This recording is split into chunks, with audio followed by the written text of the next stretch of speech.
High risk প্রেগন্যান্সির যদি কোনো condition জানা থাকে তাহলে কিন্তু প্রেগন্যান্সি আসার আগে থেকেই সঠিক ডাক্তারের পরামর্শ নেওয়াটা বাঞ্ছনীয়।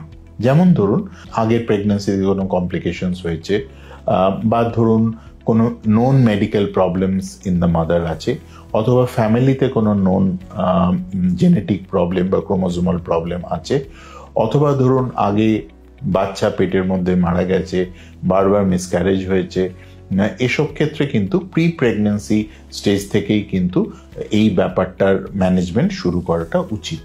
এটাকে আমরা প্রি প্রেগন্যান্সি কাউন্সেলিং বলি।